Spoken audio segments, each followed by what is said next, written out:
Welcome to sports live presented by Cool. আপনাদের সঙ্গে আছি আমি রঞ্জন শান্ত। আন্তর্জাতিক মানের ক্রিকেটারের ঘাটতি আছে, দলে নেই ধারাবাহিক পারফর্মার। লিটনকে 4-এ খেলানো ভুল ছিল, ব্যর্থতার দায় কাঁধে নিয়ে এমন স্বীকারোক্তি খোদ প্রধান নির্বাচকের। মিরাজ সাগলে মোসাদ্দেকের সুযোগে নেই বিতর্কিত এমন মন্তব্যের জন্য সৈকতের কাছে দুঃখ প্রকাশ করার দাবি করেছেন গাজী আশরাফ হোসেন লিপু। নখদন্তহীন ব্যাটিংয়ে পরাজয়ের পাল্লাটা ভারী করে সমালোচনায় বাক্সবন্দী বাংলাদেশের ক্রিকেট। ব্যাটিংয়ে মুখ থুবড়ে পড়া, বড় ইনিংস খেলতে না পারা কিংবা প্রতিপক্ষের সামনে বারবার অসহায়ত্ব দেখিয়েছে টাইগাররা। দেশে আন্তর্জাতিক মানের ক্রিকেটারের অভাব বলছেন গাজী আশরাফ হোসেন লিপু। আমাদের হাতে ইন্টারন্যাশনালি কম্পিট করার মতো খেলোয়াড় তো সেখানে তো স্বল্পতা কিছুটা আছে। আমাদের এই টিমের খেলা কিছুটা বেড়েছে, সেখান থেকে কিছু খেলোয়াড় তৈরি আসছে এবং আপনি নাম করলেও বলবে দেখবেন যে হয়তো দেখা যাবে যে হয়তো 30 জন খেলোয়াড়কে ঘিরে আবর্তিত হচ্ছে এই মুহূর্তে এবং পাইপলাইনের প্রসেসে আমাদের এইচপি এবং এই টিমের জন্য খেলে আরো কিছু খেলোয়াড় হয়তো প্রস্তুত হবে। ব্যাটিং ব্যর্থতার প্রসঙ্গ আসলেই আসে লিটন দাসের নামও। চ্যাম্পিয়ন্স ট্রফির দলে না থাকলেও হুট করেই শ্রীলঙ্কা সিরিজে ডাক পেয়ে প্রথম ম্যাচে করেন 0, এরপর আবারও বাদ। লিটনের ব্যর্থতার দায় নিলেন প্রধান নির্বাচক নিজেই। খারাপ সময় যাচ্ছে এবং অনেক বেশি ধরনের খারাপ সময় যাচ্ছে, এটা বলতে পারেন যে এই দায়টা আমরাই নিতে চাই। নির্বাচকদের আমাদের আস্থার উপর বেস করেই আমরা তাকে নিয়েছি এবং এই দলে নিয়েছি। মিরাজ থাকলে মোসাদ্দেকের সুযোগ নেই, গণমাধ্যমের সামনে এমন মন্তব্য করে সমালোচনার জন্ম দিয়েছিলেন গাজী আশরাফ হোসেন লিপু। অনাকাঙ্ক্ষিত সেই মন্তব্যের জন্য মোসাদ্দেকের কাছে দুঃখ প্রকাশ করেছেন প্রধান নির্বাচক। আমি 3টে শব্দ ভুল করেছি, বলা উচিত ছিল যতক্ষণ মিরাজ আছে ততক্ষণ মোসাদ্দেকের চান্স অনেক স্লিম চান্স। এই 3টা শব্দ চয়নে আমার ভুল হয়েছিল। তো আমি রিয়েলাইজ করেছি যে আমি বক্তব্যটা ঠিকভাবে উপস্থাপন করতে পারি নাই। দেন তারপরে 2 দিন পরেই দেখা হচ্ছে আমার সঙ্গে এই মোসাদ্দেকের। হাসান আল মারুফ, যমুনা স্পোর্টস, ক্যান্ডি, শ্রীলঙ্কা। স্কিল আর মানসিকতায় বাংলাদেশ দলের ব্যাটাররা বড় দলগুলোর চেয়ে অনেক পিছিয়ে পড়েছে বলছেন জাতীয় দলের সাবেক অধিনায়ক খালেদ মাসুদ পাইলট। সমস্যার সমাধানে ব্যাটারদের নিয়ে দ্রুতই 1-to-1-এ কোচিং স্টাফদের কাজ করার তাগিদ দিলেন আরেক সাবেক অধিনায়ক মিনহাজুল আবেদিন নান্নু। তবে স্কিলের পাশাপাশি টিম বন্ডিং আর দল হিসেবে খেলার মানসিকতার অভাবও দেখছেন এক্সপার্টরা। কথা ছিল শ্রীলঙ্কা থেকে দুপুর 12:55 ঢাকায় ল্যান্ড করবে। ওয়ানডে সিরিজে থাকলেও টি-20 স্কোয়াডে না থাকা 3 ক্রিকেটার নাজমুল হোসেন শান্ত, নাহিদ রানা ও হাসান মাহমুদ। কিন্তু ফ্লাইট ডিলে হয়েছে প্রায় 3.25 ঘন্টা। স্বভাবতই সিরিজ হেরে দেশে ফেরার হতাশা ছিল ক্রিকেটারদের চোখে মুখে। কিন্তু শ্রীলঙ্কা এয়ারলাইন্সের বুধবারের এই ফ্লাইটের মতোই যেন ডিলেতে চলছে বাংলাদেশ ক্রিকেট দল। বিশ্ব ক্রিকেটের অন্যান্য দলগুলোর চেয়ে গুণে মানে আর মানসিকতায় বড় ব্যবধানে দিনকে দিন পিছিয়ে পড়ছে ব্যাটিং ডিপার্টমেন্ট। বাংলাদেশ দলের খেলা দেখলে আপনি হতাশ হবেন নিশ্চিত। বিষয়টা কেবল হারের জন্য নয়, বাংলাদেশ দলের ব্যাটাররা যে অ্যাপ্রোচে ব্যাটিং করে সেটাই বেশি বিরক্তির কারণ।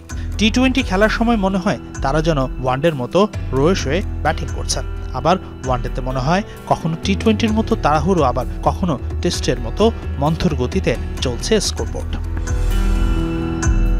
ক্যান্ডিতে 286 রান তাড়া করতে নেমে তাওহিদ হৃদয়, পারভেজ ইমন, শামীম পাটোয়ারিদের ব্যাটিং ছিল খুবই দৃষ্টিকটু। আদিম যুগের স্লো স্ট্রাইক রেটে ব্যাটিং করে দলের আস্কিং রেটটা বাড়িয়েছেন ক্রমশই। লম্বা সময় ক্রিজে থাকার পর আবার যখন বড় স্কোর করার প্রয়োজন ছিল তখন ধরেছেন সাজঘরের পথ।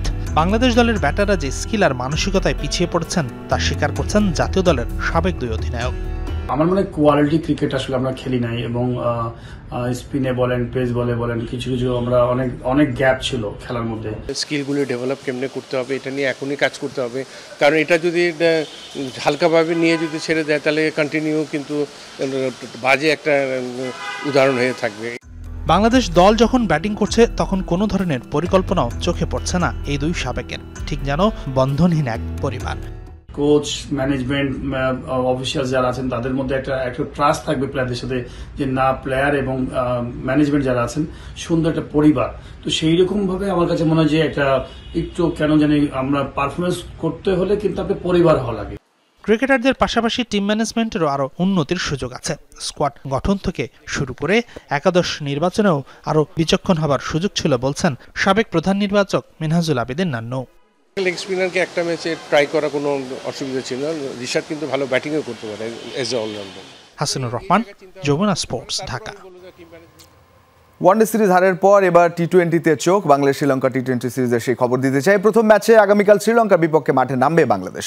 পারলে গেলেতে ম্যাচ শুরু হবে সন্ধ্যা 7:30টায়। টেস্ট ও ওয়ানডে টানা 2 সিরিজ হারের পর টাইগারদের সামনে মান বাঁচানোর শেষ সুযোগ। মঙ্গলবার তৃতীয় ও শেষ ওয়ানডেতে 99 রানে হারের সঙ্গে সিরিজ পরাজয় নিশ্চিত হয়েছে বাংলাদেশের। আজ সারাদিন হোটেলে বিশ্রাম শেষে রাত 8টায় অনুশীলনে নামবে টাইগাররা। লিটন দাসের নেতৃত্বে দ্বিতীয় টি-20 সিরিজ খেলতে নামবে বাংলাদেশ। দলে ফিরেছেন অলরাউন্ডার মোহাম্মদ সাইফুদ্দিন। দেশে ফিরছেন সাবেক অধিনায়ক নাজমুল হোসেন শান্ত। ইনজুরির কারণে শ্রীলঙ্কা দল থেকে ছিটকে গেছেন ওয়ানিন্দু হাসারাঙ্গা। এদিকে শ্রীলঙ্কার বিপক্ষে সবশেষ মুখোমুখি 5 টি-20 ম্যাচে 2 জয়ের বিপক্ষে 3টিতেই হার বাংলাদেশের। অবশ্য শ্রীলঙ্কার বিপক্ষে সবশেষ ম্যাচে 2 উইকেটের জয় পেয়েছিল টাইগাররা। অ্যাজ এ প্রফেশনাল প্লেয়ার আপনাকে সব জায়গায় অ্যাডজাস্টমেন্ট করতে হবে, আর আমার মনে হয় আমি এটা খুব ভালো করেই পারি। টি-20 ফরম্যাটটা তো অনেকদিন ধরে খেলতেছি এবং আমাদের কয়েকটা সিরিজও গেছে কিছুদিন আগে। সো হোপ যে আমরা এই সিরিজে অ্যাজ এ টিম ঘুরে দাঁড়াতে পারবো। 180+ রানের উইকেট মনে হচ্ছে। টি-20তে বাংলাদেশ ভালো দল, বেশ ভালো কিছু প্লেয়ার আছে তাদের, কঠিন লড়াই হবে। ফিরতে চাই ফুটবলে। পূর্ব ঘোষণা অনুযায়ী সেপ্টেম্বর উইন্ডোতে ইউরোপের কোনো দলের সাথে ম্যাচ আয়োজন না করতে পারাকে বাফুফের স্ট্যান্ডবাজি বলছেন আশরাফুদ্দিন আহমেদ চুন্নু। দায়িত্বপূর্ণ জায়গা থেকে এমন ঘোষণা কখনোই কাম্য নয় বলে জানান সাবেক এই ফুটবলার। বাস্তবতা মেনে নিয়ে নিজেদের সামর্থ্য প্রমাণের পর ইউরোপের কোনো দেশের সাথে ম্যাচ আয়োজনের তাগিদ দেন তিনি। এফসি এশিয়ান কাপ কোয়ালিফায়ারে নিজেদের গ্রুপে ভারতের সাথে ড্র আর ঘরের মাঠে সিঙ্গাপুরের সাথে হেরে সমীকরণটা কঠিন করে ফেলেছে বাংলাদেশ। মূল পর্বে জায়গা করে নিতে প্রত্যেক ম্যাচেই জয় দরকার লাল সবুজদের। অক্টোবরে হংকংয়ের বিপক্ষে মাঠে নামার আগে ইউরোপের কোনো দলের সাথে প্রীতি ম্যাচ খেলার পরিকল্পনা ছিল বাফুফের। তবে সেখান থেকে সরে এসে ভুটানের পর এবার নেপালকে বেছে নিল ফেডারেশন। কোনো কিছু চূড়ান্ত হওয়ার আগেই বাফুফের এমন ঘোষণাকে স্টান্টবাজি হিসেবে দেখছেন সাবেক ফুটবলার আশরাফুদ্দিন আহমেদ চুন্নু। স্ট্যান্ডবাজি আমি মনে করি, কারণ মুখে বলবে কাজে করবে না, এই স্ট্যান্ডবাজি ছাড়া কিছুই নয়। তারা একটা বলে করে আরেকটা, ইউরোপিয়ান দলের বিরুদ্ধে খেলবে না জেনে এমন একটা কথা বলা আমাদের দেশের মানুষকে বোকা বানানোর মতো কথা। ঘুরে ফিরে এই নেপাল, শ্রীলঙ্কা, ভুটান তাদের সঙ্গে খেলতে হচ্ছে। যেখানে এশিয়ান কাপ কোয়ালিফায়ারে জাপানের সাথে প্রস্তুতি ম্যাচ খেলবে হংকং, সেখানে নেপালের সাথে ম্যাচ খেলে কতটুকু সুবিধা পাবে বাংলাদেশ তা নিয়েও আছে প্রশ্ন। উদাহরণ হিসেবে চুন্নুর সামনে আনেন নারী দলের এশিয়ান কাপ বাছাই পর্বে যাওয়ার আগে জর্ডানের ত্রিদেশীয় সিরিজের গুরুত্ব। নারীরা এই টুর্নামেন্টে যাওয়ার আগে, এশিয়া কাপ ফাইনাল রাউন্ডে খেলার জন্য যে টুর্নামেন্টটা হলো, সেই টুর্নামেন্টে যাওয়ার আগে তারা কিন্তু ত্রিদেশীয় একটা টুর্নামেন্ট খেললো। জর্ডান, ইন্দোনেশিয়া শক্তিশালী, তার আমাদের থেকে র্যাঙ্কিং অনেক উপরে। সেখানে গিয়ে তারা 2টা ম্যাচই ড্র করেছে। এখানে যে জিনিসটা প্রাপ্তি, সেটা বলবো যে আজকে যে অবস্থানে মেয়েরা আসছে ওইখান থেকে সাহস জুগিয়েছে এবং সেই সাহসের উপরে ভর করেই কিন্তু মিয়ানমারে আজকে এই অর্জন। হামজা সমিতির অন্তর্ভুক্তিতে দক্ষিণ এশিয়ায় বাংলাদেশ পেয়েছে সেরা মিডফিল্ড। তবে একজন জেনুইন নম্বর 9-এর অভাবে থেকে যাচ্ছে সে পুরনো গোল স্কোরিং সমস্যা। আরও কিছু বিদেশি বংশোদ্ভূত ফুটবলার দলে নিলে এই জায়গাতেও লাল সবুজরা শক্তিমত্তা দেখাতে পারবে বলে মত সাবেক এই লেফট উইঙ্গারের। আমাদের বংশোদ্ভূত খেলোয়াড়দেরকে নিয়ে আসছি, এখান থেকে যদি আরও 2-4টা ভালো মানের খেলোয়াড় আমরা পাই, তাহলে কিন্তু বাংলাদেশের ফুটবলের চেহারাটা অনেকটাই চেঞ্জ হয়ে যাবে। দেশের প্রতি টান থাকে বিদেশি যারা বংশোদ্ভূত এবং তারা এখানে এসে ভালো করতে চায়। 80-র দশকের ফুটবলের হারানো গৌরব আবারও ফিরে এসেছে বলে দাবি আশরাফুদ্দিন আহমেদ চুন্নুর। সেই ধারাবাহিকতা ধরে রাখতে সকলের প্রতি আহ্বান জানান তিনি। নাসিফ শুভ, যমুনা স্পোর্টস, ঢাকা। চ্যাম্পিয়নশিপের জন্য নয়, বরং অনূর্ধ্ব 20 নারী সাফ চ্যাম্পিয়নশিপে ফুটবলারদের পরখ করে নিতে চান head coach Peter Butler. Senior দলের অধিনায়ক আফিদা খন্দকার এই দলটাকেও নেতৃত্ব দেওয়ায় ফুটবলাররা বাড়তি সুবিধা পাবে বলে মত এই ইংলিশের। 11 জুলাই থেকে কিংস অ্যারেনায় রাউন্ড রবিন লিগ পদ্ধতির এই টুর্নামেন্ট নিয়ে আশাবাদী লাল সবুজ দলের অধিনায়ক। টিম কম্বিনেশন বেশ ভালো আছে দাবি করে মাঠে প্রতিপক্ষকে ছাড় না দেওয়ার কথা জানান তিনি। এবারের আসরে শেষ মুহূর্তে এসে নাম প্রত্যাহার করে ভারত। স্বাগতিক বাংলাদেশ ছাড়া এই প্রতিযোগিতায় অন্য দলগুলো হলো নেপাল, ভুটান ও শ্রীলঙ্কা।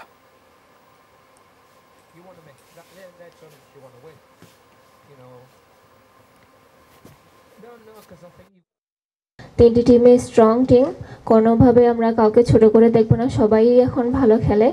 আমরা চেষ্টা করব ম্যাচ বাই ম্যাচ উইন করার, যেহেতু যাদের পয়েন্ট বেশি থাকবে তারাই জিতবে। আমরা চাইবো আমাদের পয়েন্ট যেন হাইস্ট থাকে, আমরা যেন সেই চেষ্টা করব। The performance is really important to me. আমরা চ্যাম্পিয়নশিপের জন্য নয়, বরং ফুটবলারদের পরখ করে নেয়ার জন্য খেলতে চাই। সামনে আমাদের বেশ কিছু টুর্নামেন্ট আছে, সে কারণেই এই লক্ষ্য আমাদের। দলে বেশ কিছু তরুণ ফুটবলার রয়েছে, তাদের উপর পূর্ণ আস্থা আছে আমাদের। অংশগ্রহণকারী দলগুলোর সম্পর্কে তেমন ধারণা না থাকলেও নেপালকে বেশ শক্তিশালী মনে হচ্ছে। এবারে ফিফা ক্লাব বিশ্বকাপের খবর দিতে চাই। আসরের দ্বিতীয় সেমিফাইনালে রাতে মুখোমুখি হবে রিয়াল মাদ্রিদ ও পিএসজি। এই ম্যাচ দিয়ে পিএসজি ছাড়ার পর প্রথমবারের মতো সাবেক ক্লাবের মুখোমুখি হবেন এমবাপ্পে। এই কারণে ম্যাচে স্পটলাইটটা এমবাপ্পের দিকেই থাকবে। এই ম্যাচ অনেক ক্ষেত্রেই তাই পিএসজি বনাম এমবাপ্পের। ফিফা ক্লাব বিশ্বকাপের সেমিফাইনাল প্রিভিউর পুরোটা জায়গা জুড়ে কিলিয়ান এমবাপ্পে, লুইস এনরিকে থেকে শাভি আলোনসোর প্রেস কনফারেন্স, বড় বড় গণমাধ্যমের হেডলাইন থেকে আলোচনার টেবিল, সবখানেই ফরাসি স্ট্রাইকার। এ যেন পিএসজি আর এমবাপ্পের লড়াই। এ লড়াই যেন এমবাপ্পের সাবেক আর বর্তমানের। মোনাকো থেকে প্যারিস সেন্ট জার্মেইয়ে যখন এলেন, সেই থেকেই রিয়াল মাদ্রিদের টার্গেট ছিলেন কিলিয়ান এমবাপ্পে। ফরাসি তারকারও স্বপ্নের ক্লাব ছিল রিয়াল। কয়েক বছর ধরেই বিভিন্ন দল বদলে এমবাপ্পে চেয়েছিলেন পিএসজি ছেড়ে রিয়াল মাদ্রিদে যেতে, তবে বারবার কোনো না কোনোভাবে এমবাপ্পের রিয়ালে যাওয়া আটকে দিত পিএসজি। অবশেষে গত মৌসুমে অল হোয়াইটস শিবিরে যোগ দেন ফরাসি স্ট্রাইকার।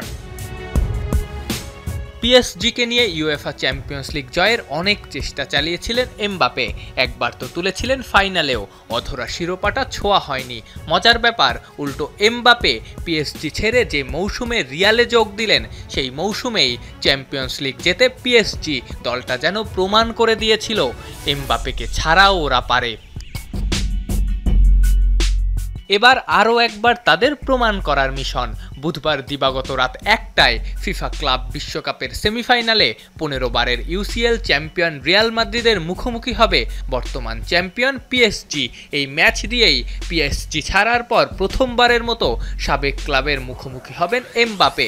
এই কারণে ম্যাচে স্পটলাইটটা এমবাপ্পের দিকেই থাকবে। পিএসজিও আরও একবার প্রমাণ করতে চাইবে এমবাপ্পেকে ছাড়াও তারা পারে। এমবাপ্পের জন্য সুযোগটা নিজেকে প্রমাণ করার। রিয়ালে যোগ দেওয়ার পর কিছুদিন অফ কালার ছিলেন 26 বছর বয়সে স্ট্রাইকার। তখন রব উঠেছিল রিয়ালের ওই সাদা অহংকার গায়ে মেখে স্বাভাবিক পারফরমেন্স তিনি করতে পারবেন না। কিন্তু সিজন যত গড়িয়েছে এমবাপ্পে হয়েছেন ততখানি উজ্জ্বল। ক্লাব বিশ্বকাপের কোয়ার্টারেও করেছেন অসাধারণ এক গোল। সেমিফাইনালে তেমন কিছুই করতে চাইবেন এমবাপ্পে। পিএসজিকে বাদ দিয়ে রিয়ালকে বেছে নেওয়াটা যে ভুল ছিল না, সেটা প্রমাণ করতে চাইবেন। এমবাপ্পে চাইবেন মাঠের বাইরের সব অপমানের বদলা গোল করে সাবেক দলকে হারিয়ে নিতে। ম্যাচটা তাই এমবাপ্পেরই। আফনান পিয়াল, যমুনা স্পোর্টস।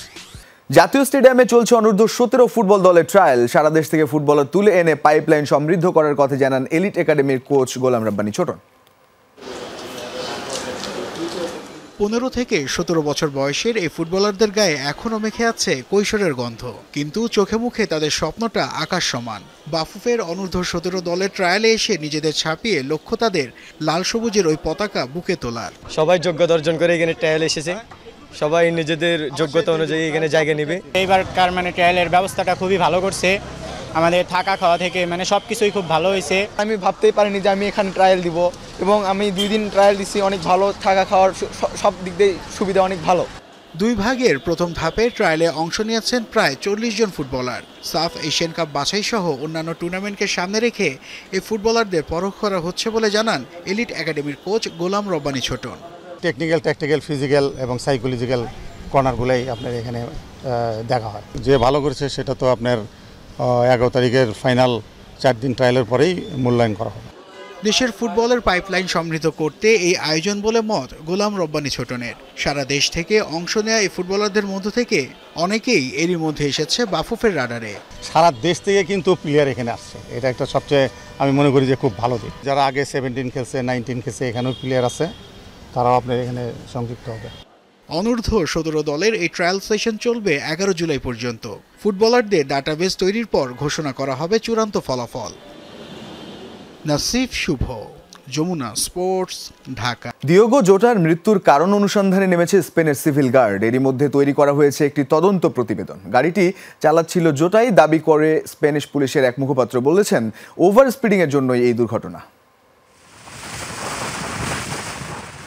গত সপ্তাহে এক মর্মান্তিক সড়ক দুর্ঘটনায় পর্তুগিজ ফরওয়ার্ড ডিয়েগো জোটাকে হারিয়েছে ফুটবল বিশ্ব। ভাই আন্দ্রে সিলভাও পাড়ি দিয়েছেন না ফেরার দেশে। কি ঘটেছিল সেদিন স্পেনের ওই রাস্তায়, কেই বা চালাচ্ছিল ল্যাম্বরগিনি, সেসব নিয়েই কাটাছেঁড়া করছে স্পেনের পুলিশ। তাদের বিশ্বাস, দুর্ঘটনার সময় নির্ধারিত গতিসীমার চেয়ে বেশি গতিতে চালানো হচ্ছিল গাড়িটি। স্পেনের সিভিল গার্ড জানিয়েছে, জোটা ও তার ভাইয়ের গাড়ি দুর্ঘটনার কারণ অনুসন্ধানে তারা তদন্ত চালিয়ে যাচ্ছে। গাড়িটি জোটাই চালাচ্ছিলেন। স্পেনের জামোরা প্রদেশের A52 মহাসড়কে স্থানীয় সময় সকালে মর্মান্তিক এই দুর্ঘটনা ঘটে। মহাসড়কের এই অংশে গাড়ির সর্বোচ্চ গতিসীমা ঘন্টায় 120 কিলোমিটার। তবে তাদের বিশ্বাস, জোটা অতিরিক্ত দ্রুত গতিতে গাড়ি চালাচ্ছিলেন। চাকা ফেটে তাদের ল্যাম্বরগিনি গাড়িটি নিয়ন্ত্রণ হারিয়ে রাস্তা থেকে ছিটকে পড়ে। পরে গাড়িটিতে আগুন ধরে যায়। সিভিল গার্ডের এক মুখপাত্র সংবাদ মাধ্যমকে জানিয়েছেন, বিশেষজ্ঞদের প্রতিবেদনের সঙ্গে গাড়ির একটি চাকার ছাপ ফেলে যাওয়াও পরীক্ষা করা হয়েছে। সড়কে যে গতিসীমা তার চেয়ে বেশি গতিতে গাড়ি চালানোর প্রতি ইঙ্গিত করছে সবকিছু। সব পরীক্ষা নিরীক্ষার পর বোঝা গেছে গাড়িটি চালাচ্ছিলেন ডিয়েগো জোটা।